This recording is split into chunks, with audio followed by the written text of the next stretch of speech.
Peço aos irmãos que abram as vossas Bíblias na carta de Paulo a Filemon. Fica antes da Epístola aos Hebreus. Amém?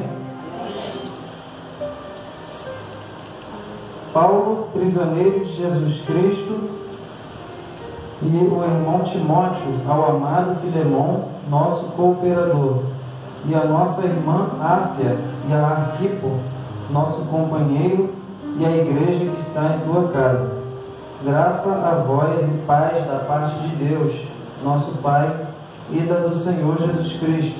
Graças dou ao meu Deus, lembrando-me sempre de ti nas minhas orações, ouvindo teu amor e a fé que tens para com o Senhor Jesus Cristo e para com todos os santos, para que a comunicação da tua fé seja eficaz no conhecimento de todo o bem que em vós há, por Cristo Jesus. Tive grande gozo e consolação do teu amor, porque por ti, ó irmão, o coração dos santos foi reanimado. Pelo que, ainda que tenha em Cristo grande confiança para te mandar o que te convém, todavia peço-te antes por amor, sendo eu tal como sou, Paulo, o velho, e também agora prisioneiro de Jesus Cristo.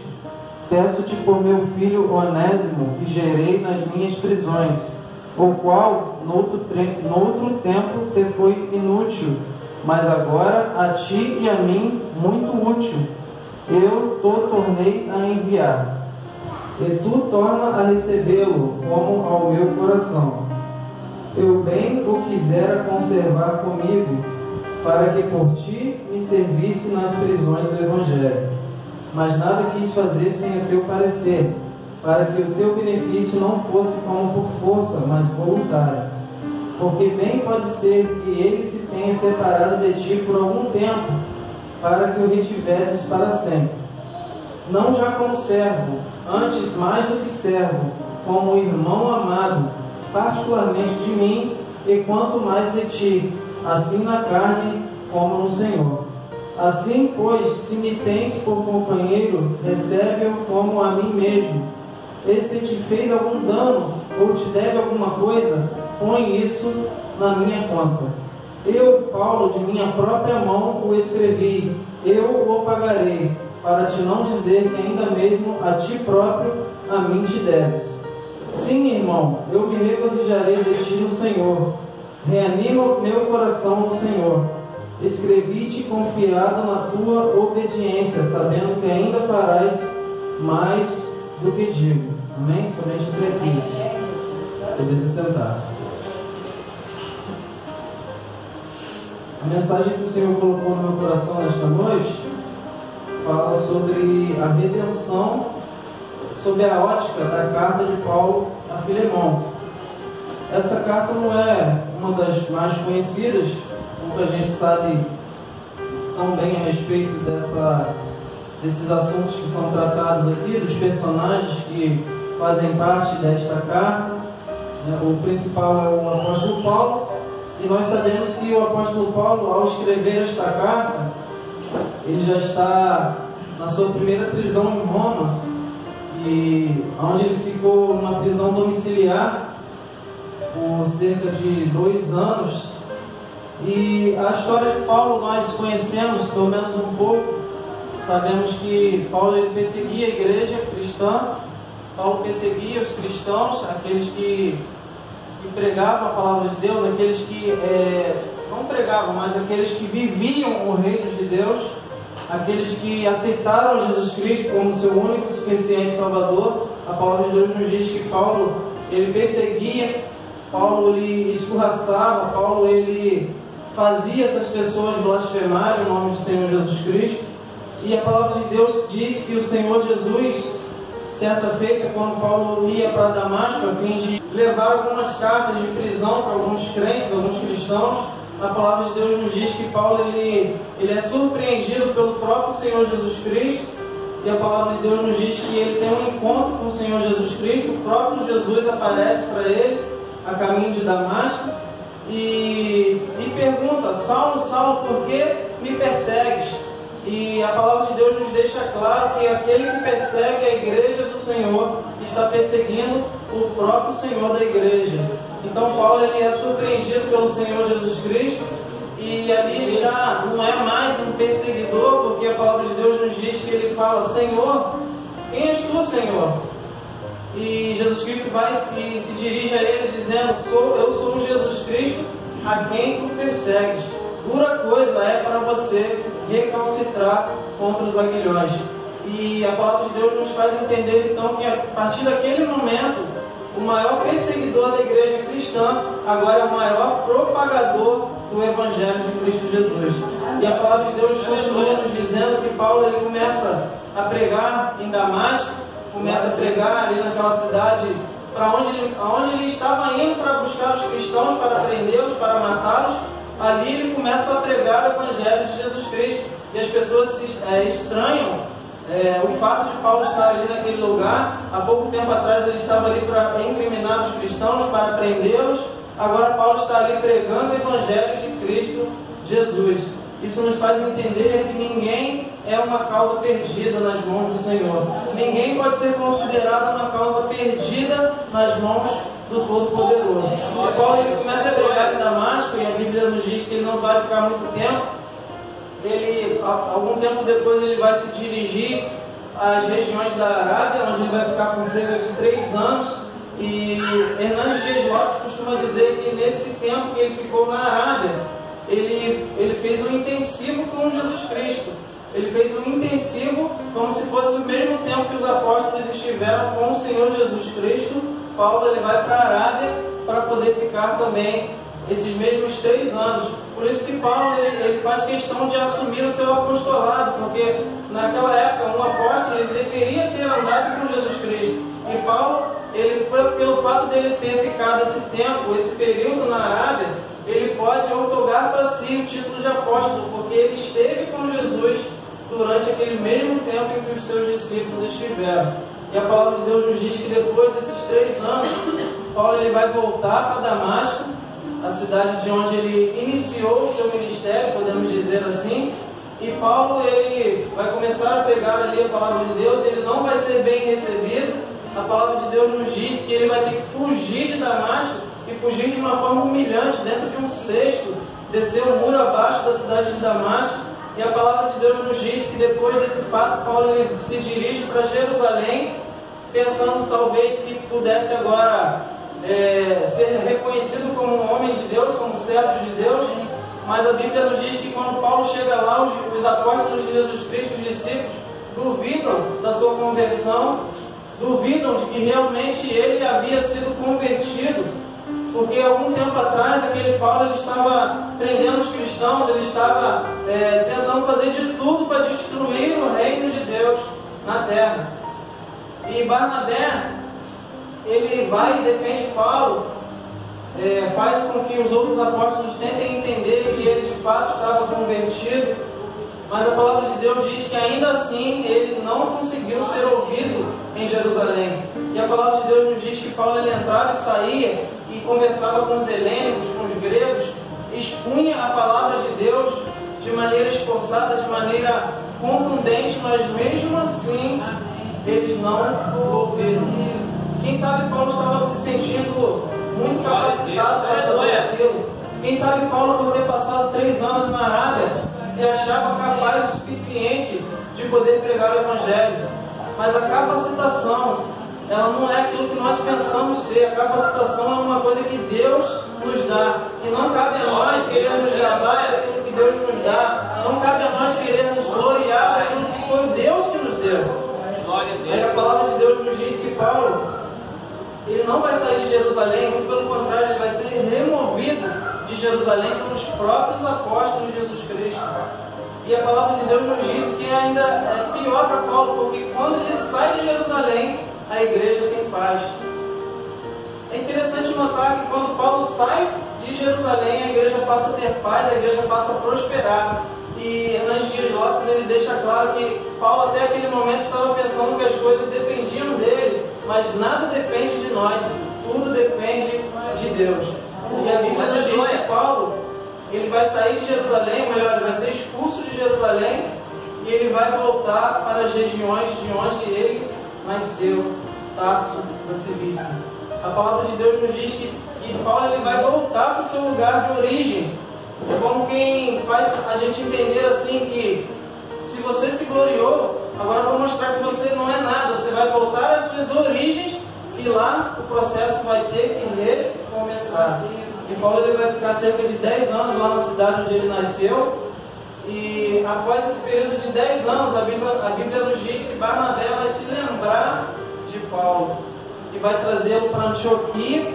E a palavra de Deus nos diz que agora o Senhor Jesus Cristo separou não Paulo e Barnabé, mas Barnabé e Paulo, ou melhor, Barnabé e Saulo, ou seja, aquele que se achava ser o mais capacitado para fazer aquela obra, ainda vai ficar em segundo lugar, ainda vai ficar como reserva. Paulo ainda não é o titular, porque ele tinha que entender de uma vez por todas que tudo depende de Deus, nada depende de nós. A palavra de Deus nos diz que o Senhor Jesus Cristo vai separar Barnabé e Saulo para aquela que ficou conhecida como a primeira viagem missionária. Eles vão viajar por alguns países, algumas regiões, levando o Evangelho de Jesus Cristo. E para não me deter muito nesse pano de fundo, a Bíblia nos diz mais à frente que depois Paulo ele vai planejar já a sua segunda viagem missionária.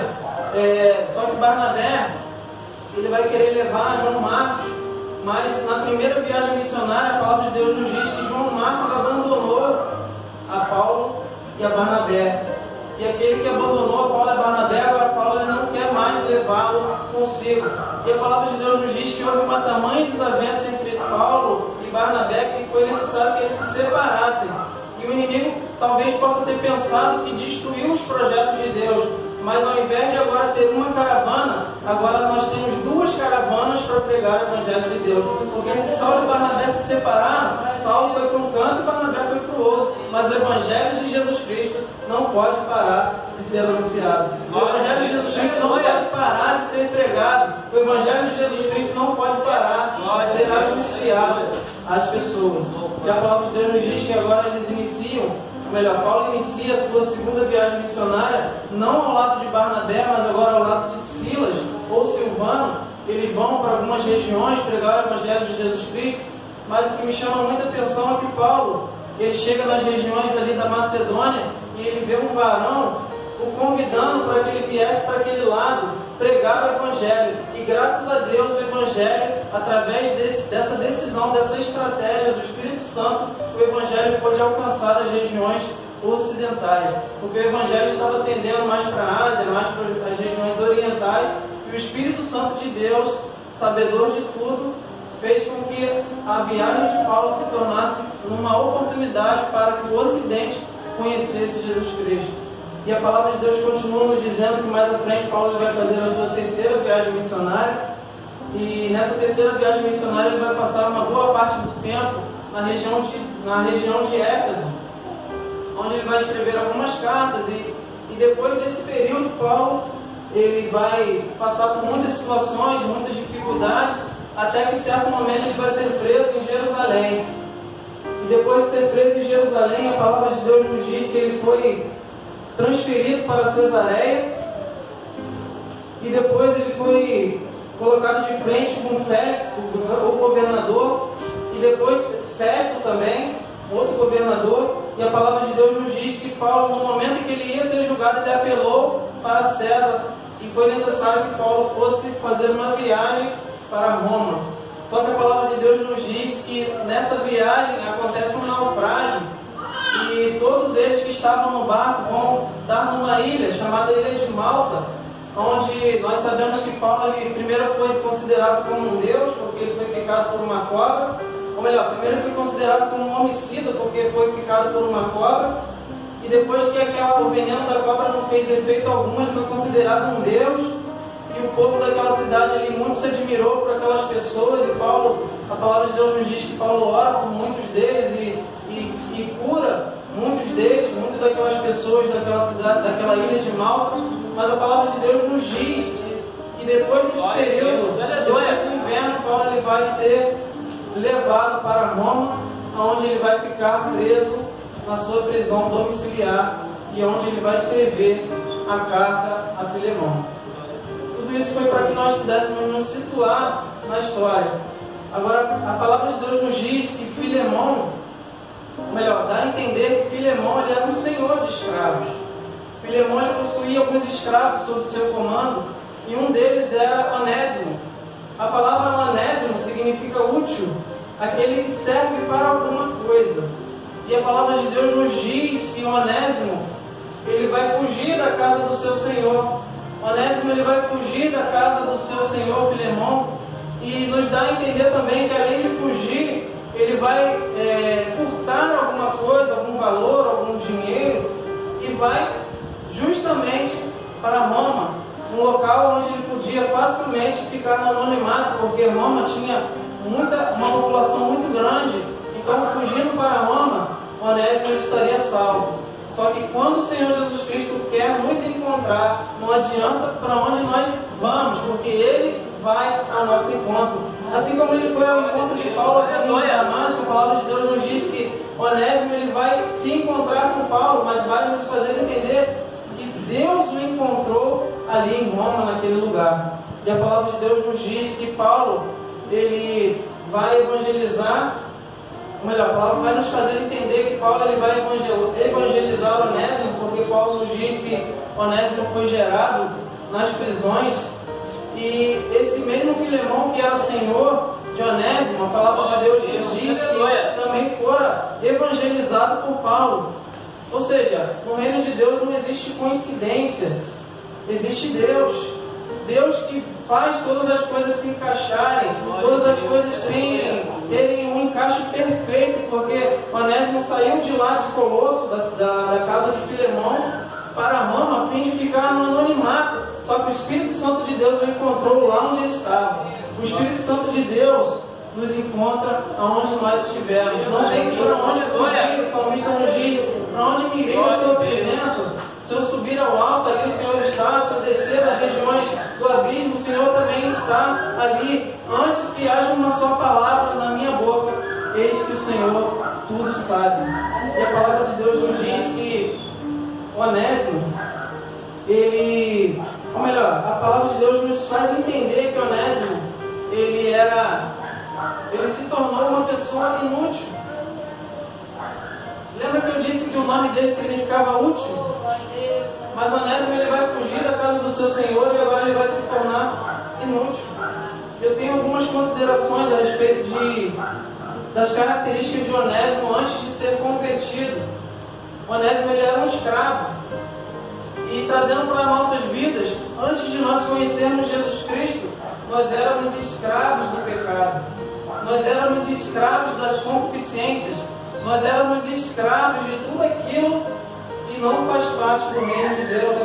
As nossas vidas não tinham um dono, as nossas vidas não tinham um Senhor, mas no momento que nós aceitamos a Jesus Cristo, a nossa vida tomou um novo rumo, a nossa vida tomou uma nova direção.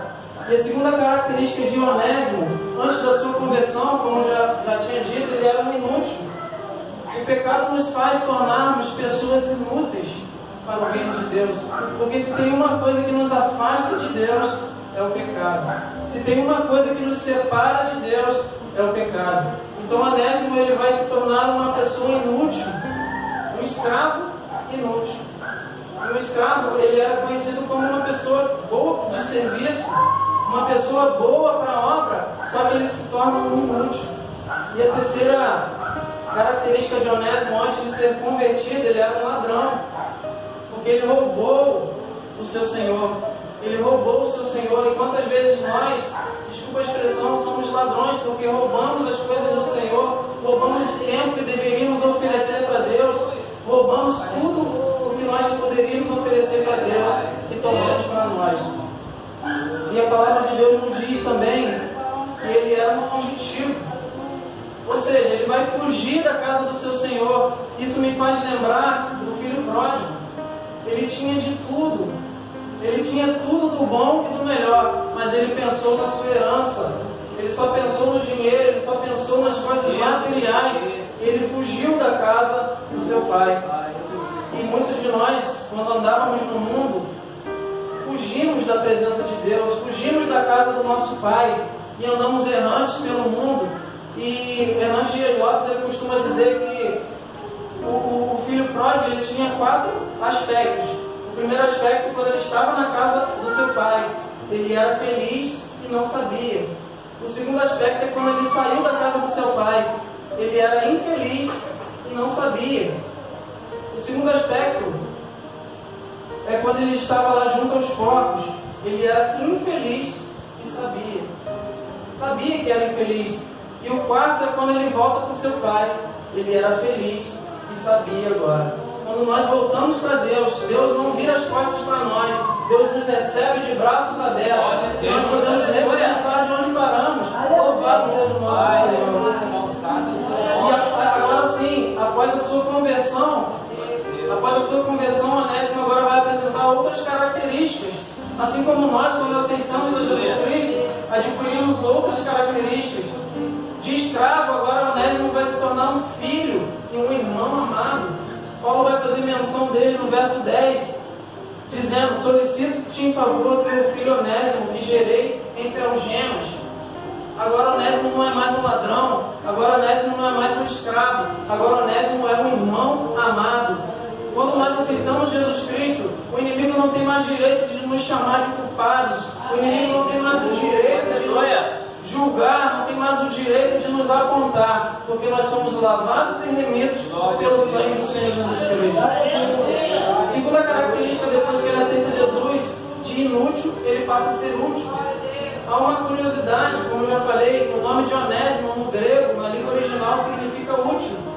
E quando ele estava no mundo, ele se tornou inútil, mas quando ele voltou para Deus, ele se tornou útil outra vez. Quando nós voltamos para a presença de Deus, quando nós estamos na presença de Deus, nós temos muita utilidade. O Senhor, ele não abre mão de você, o Senhor, ele não abre mão de mim, porque não que ele necessite de nós para a sua obra, mas nós somos peças raras, peças fundamentais no reino de Deus. E o terceiro aspecto de Onésimo, de ladrão e fugitivo para servo de Deus e enviado com recomendação. Paulo, ele não vai enviar de volta a Onésimo como se ele fosse um ladrão. Paulo, ele não vai enviar Onésimo de volta como se ele fosse um fugitivo, mas ele vai enviar Onésimo agora como se ele fosse um servo do Deus Altíssimo, como se ele fosse um homem cuja reputação agora não é mais aquela reputação manchada pelo pecado. Quando o Senhor Jesus Cristo, ele fala de nós, assim como ele falou de Jó, ele não fala mais como pecadores, ele não fala mais como pessoas imundas, mas ele fala como aquele que é como a menina dos olhos do Senhor. E a palavra de Deus, ela nos faz entender que quando nós aceitamos a Jesus Cristo, nós temos o direito de ser chamados filhos de Deus. Que nós possamos guardar essa palavra, as horas já não nos esperam, que nós venhamos entender que a redenção de Cristo se deu como se nós fôssemos Onésimo. Porque Onésimo, ele estava perdido, Jesus Cristo salvou Onésimo. Onésimo, ele estava escravo do pecado, Jesus Cristo salvou Onésimo. Não é o mesmo que aconteceu conosco. Nós outrora estávamos no pecado, estávamos nas mentiras, estávamos no engano, e Jesus Cristo nos resgatou, Jesus Cristo nos salvou e nos trouxe para perto dele. O processo de redenção muito pode ser comparado ao processo da vida do Onésimo. E Martinho Lutero, vou encerrar agora, ele nos diz que todos nós somos Onésimos de Jesus Cristo, se cremos nisso. Assim como Jesus se empenha junto de Deus ao nosso favor e até mesmo nos substitui a Ele, ou seja, meu próprio coração, assim Paulo intervém junto de Filemão em favor de Onésimo. Trata-se do amor vicário, ou seja, do amor que substitui. Jesus Cristo, ele morreu na cruz, substituindo a mim e a você. Jesus Cristo, ele morreu na cruz no nosso lugar. Então, continuando, trata-se do amor vicário do Senhor Jesus Cristo, que atinge a concretização prática no coração do ser humano. Então, o processo de redenção é quando Jesus Cristo nos busca, quando nós estávamos perdidos. Ele nos busca, ele nos coroa de honra e de glória. Assim como o filho pródigo, quando ele voltou para sua casa, o seu pai o recebeu, colocou um anel no seu dedo, colocou um sapato nos seus pés, porque ele continuava o amando da mesma forma. Ele continuava o amando da mesma maneira. Nós venhamos guardar essa palavra no nosso coração. Que nós nunca venhamos nos esquecer daquilo que o Senhor Jesus Cristo fez por nós. Que a gente nunca venha nos esquecer, nem por um instante, de que nós éramos pecadores, de que nós éramos escravos, de que nós éramos fugitivos, de que nós éramos ladrões. E o Senhor Jesus Cristo foi ao nosso encontro quando nós nem queríamos ser encontrados, quando nós estávamos no anonimato. O Senhor foi ao nosso encontro, nos resgatou, nos purificou, nos justificou, nos santificou e nos trouxe para perto dele. Louvado seja o nome do Senhor. Eu quero assim agradecer essa rica oportunidade. Que o Espírito Santo de Deus possa continuar falando no meu e no seu coração, no nome de Jesus. Amém.